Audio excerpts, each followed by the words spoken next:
Where's Bill O'Reilly? I thought he was going to be here. The question is, which kind of controversy is harder to deal with? The kind of... being a misogynist or a traitor? Yeah, exactly.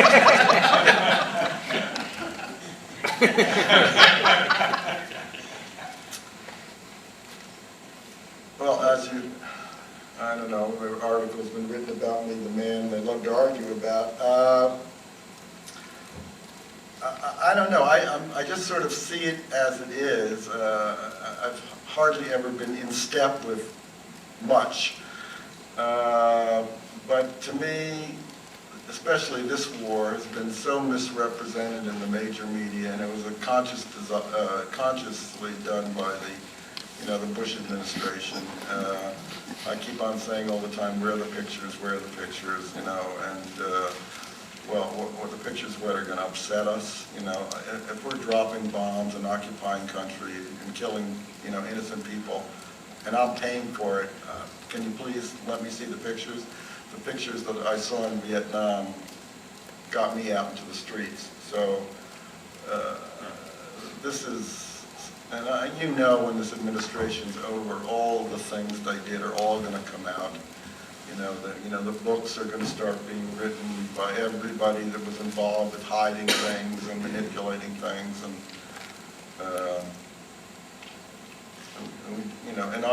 we basically just want to sort of end this war, and by trying to show what the reality of this war is, to stop sugarcoating it. I mean, I think the films we were making in the 60s and the 70s, just in terms of the ratings board, we could never get these films past the ratings board now. You could never get The Exorcist by the ratings board now. So I think the whole clamping down of the censorship has been going on for quite a few decades. And in terms of, what you see on television in relationship to what's going on in Iraq has been completely sanitized. So I think when people react so strongly to this film is like, oh my God, this is horrible. Well, you feel it's so horrible because you didn't see all those pictures we saw in Vietnam that were on television and in the magazines. So we were not as desensitized. Young people today seem much more inured to violence on the screen for a number of reasons, and the question, that being the case, the question was, who is the movie speaking to? Well, it's more experimental than that. I mean, I basically found these methods of expressing what the soldiers felt and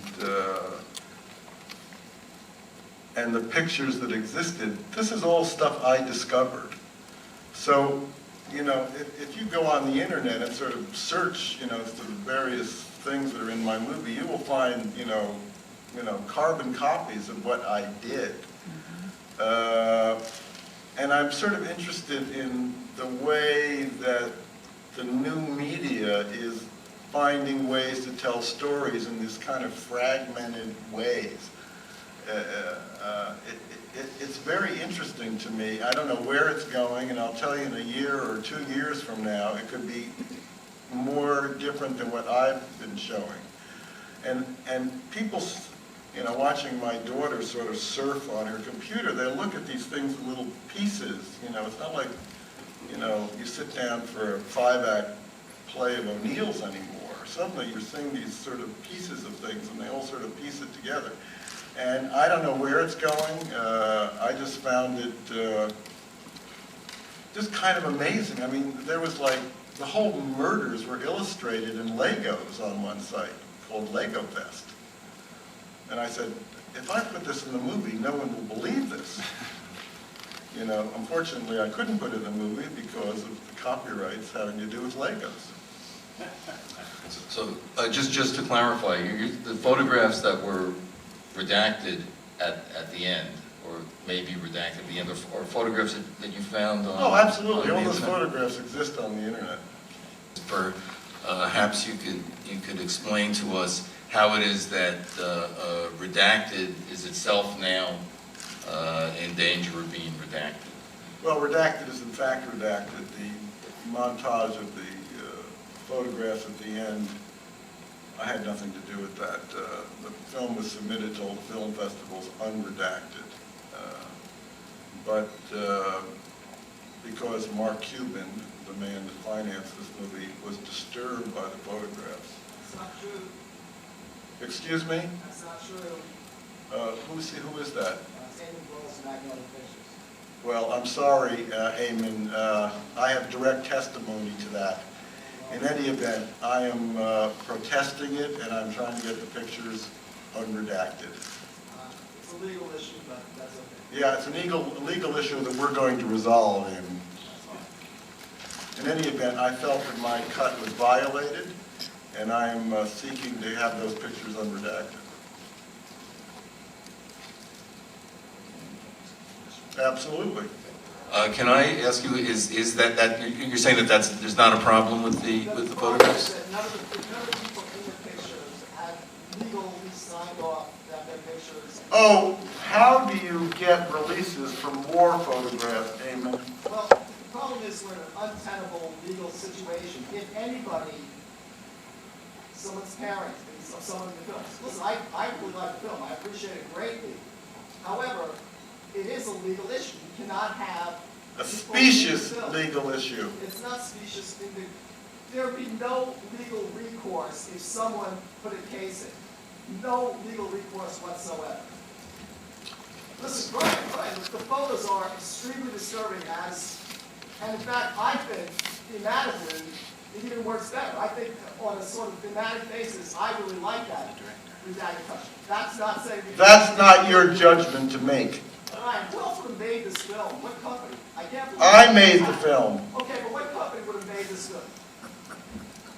A lot of companies would have made this film. Possibly, but Okay. you know, I think it's you know, Okay, let's. considering its act, I think we're actually letting the film go as is, with the only incident being this really legal ramification of this. Okay, so I think that we get the position of the distributor, and let's see if there are any questions. Okay, it's a complicated question involving the use of different perspectives as associated with different sorts of cameras in the film, and then how this relates to a long-standing interest in voyeurism, which is apparent in Mr. De Palma's work. Well, it was important to figure out where the camera should be in every scene, and at the same time make it look like this was documentary assemblage of material having to do with this particular case. Obviously, there's Salazar's diary, which you can move the camera around like Salazar would. Then I made up the French documentary because I had to get all this information out about what happens at checkpoints. And of course, this is based on, the real case in the sense that, they were at a checkpoint and the girl kept going through it, and that's how they targeted her. And one of the guys in the squad, did sort of shoot somebody up at a checkpoint. Then there was, the surveillance cameras, you can't smoke inside the barracks, so I figured out, well, we'll have a surveillance camera at a gate, where they're all out there smoking, and I'll stage all the scenes from that point of view of that camera. And then, of course, we have the interrogation cameras when they're going to the psychiatrist or being deposed by one of the Army guys. And then, of course, the old point of view camera, the hidden camera that Salazar puts in his helmet to record the actual incident. So I had to come up with various things that one would conceivably believe could actually have happened. And, we're in a new era of reality television, so if you can believe two people on a beach in the middle of Plow are discussing, how to scheme against two other people, and they're whispering to each other on Survivor, I think you can practically believe anything. One of the things I know that is most disturbing to people in the movie is the soldiers themselves, the American soldiers and their attitudes. and how callous they appear. Well, the problem is that the language and the way the soldiers are truly reacting are in their blogs and in the videos they make and in the documentaries you see that are made from those videos. When you see these guys on television, they're nothing but, you know, giving talking points from whatever they're supposed to say in order that the one specific image of how the war is going is supposed to be projected. And it's perfectly understandable. Also, the characters are very much like the characters in Casualties of War, but they were in a similar situation. You're on a mission that basically makes no sense. I think, you know, it's the Bruce Springsteen song now, The Mistake. Oops. You're in a country you don't understand. You can't tell the good guys from the bad guys. And it's like one of the characters says, you know, all those kids out there, you don't know, if one of them is going to be, planting a bomb that you're going to step on, you can't trust anybody. Tremendous amount of paranoia. Plus the difference in this war is, it wasn't like Vietnam, you got to come home after a certain amount of time. You keep on getting redeployed and redeployed. And the living conditions are horrendous. The heat, when you think of Vietnam, there was some beaches, some tropics, something. This is just gritty, environment to live in. You don't understand the language. You don't understand the people. The only logic you have is your buddy. You've got to look out for your buddy. And then what always happens, like in this movie and in Casualties of War, your buddy gets blown up. And then all your anger goes out to all those people out there that you don't know who's an insurgent and who isn't, and all this frustration and anger erupts. And we tried to make something extremely clear in this movie is this would never have happened if there wasn't a wild card. These soldiers don't do something unless there's somebody that strikes the match. The one guy that's a little crazier than anybody else and drives them into doing this horrendous act. And it's very specific, and then there's these right-wing, raving about, the soldiers are misrepresenting them, da-da-da-da-da-da. I'm very specific about these are the particular bad apples. They even call themselves bad apples. Rumsfeld used the term, actually. Yeah. So it tries to be as even-handed as possible, but and then the big question is, why are we there? And then there's the McCoy character, which I feel is very much how I feel, is I can't stop this. I can't stop George Bush. He keeps on putting more soldiers over there and spending more billions of dollars, and we vote, and it's still going on. And then the thing that all the soldiers say, which is why the montage is so important, is they come back with these horrible images in their brains. I can't communicate them to you.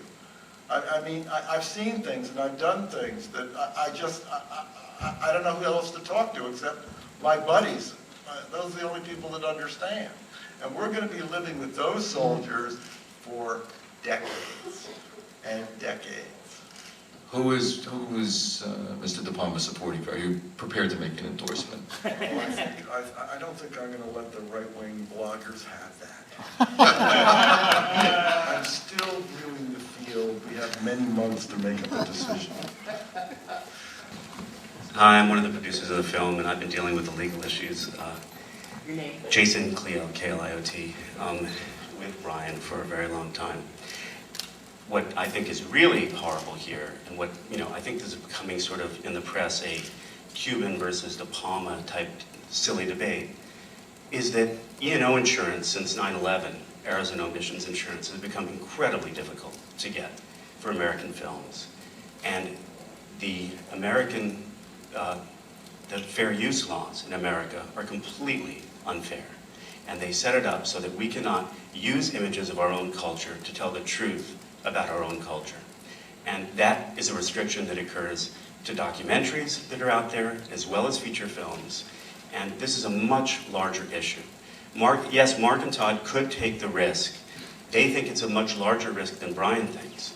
They could take the risk to get these pictures out there unredacted, but they don't have to.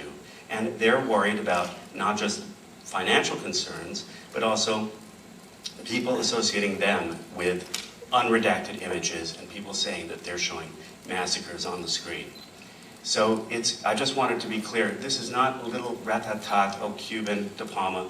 Brian has been working incredibly hard to make a film that was as real as this, and he went through huge loopholes of writing the script, which was ridiculous because of the state of what fair use is in this country, and because of the legal loopholes that we have to run through anytime we make a film. So I just wanted to make that very clear. It's apparent, yes, that there are tremendous problems with fair use in this country, but the only way that will change is if that goes to the court, and I think that probably should be sooner rather than later, the way things are going. Yes. Okay. Well, thank you very much. Thanks for being here. Thank you for making the